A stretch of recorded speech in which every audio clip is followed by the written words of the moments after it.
have a lot of ships going that direction, just in case. We have a big flotilla going in that direction.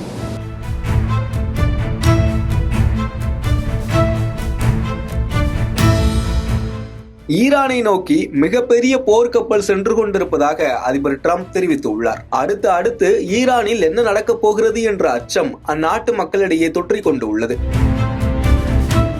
ஈரானில் பொருளாதாரம் மற்றும் விலைவாசி உயர்வுக்கு எதிராக கடந்த டிசம்பர் மாத இறுதியில் தொடங்கிய போராட்டம் 4 வாரங்களை எட்டியுள்ளது. இந்த போராட்டத்தில் அமெரிக்கா தலையீடு இருப்பதாக ஈரான் தலைவர் அலி கமேனி குற்றம் சாட்டி வருகிறார். மறுபக்கம் மக்கள் போராட்டத்தை உற்று நோக்குவதாக தெரிவித்த அமெரிக்க அதிபர் டிரம்ப் விரைவில் நல்ல முடிவு வரும் எனவும் எச்சரித்திருக்கிறார். இந்நிலையில் சுவிட்சர்லாந்து அருகில் உள்ள டாவேஸில் உலக பொருளாதார உச்சி மாநாட்டில் அமெரிக்க அதிபர் டிரம்ப் கலந்து கொண்டார். அங்கு நிகழ்ச்சிகளை முடித்துவிட்டு புறப்பட்டு சென்ற அதிபர் டிரம்பிடம் செய்தியாளர்கள் ஈரான் விவகாரம் குறித்து பல்வேறு கேள்விகளை எழுப்பினர். அப்போது பேசிய அதிபர், ஈரானை நோக்கி மிகப்பெரிய கடற்படை சென்று கொண்டிருக்கிறது, ஆனால் ஈரானை தாக்க விருப்பமில்லை. அவர்களின் நடவடிக்கையை உன்னிப்பாக கவனித்து வருகிறோம் என தெரிவித்தார். ஈரான் அரசுக்கு எதிராக போராடி வரும் இளைஞர்கள் 837 பேரை தூக்கிலிட ஈரான் அரசு திட்டமிட்டிருந்தது. அவர்களை ஈரான் தூக்கிலிட்டால் வரலாறு காணாத அளவில் மிகப்பெரிய தாக்குதல் நடத்துவோம் என கூறியிருந்தேன். இதன் எதிரொலியாக தூக்கு தண்டனை ரத்து செய்யப்பட்டுள்ளது. ஈரானை நோக்கி செல்லும் கடற்படையை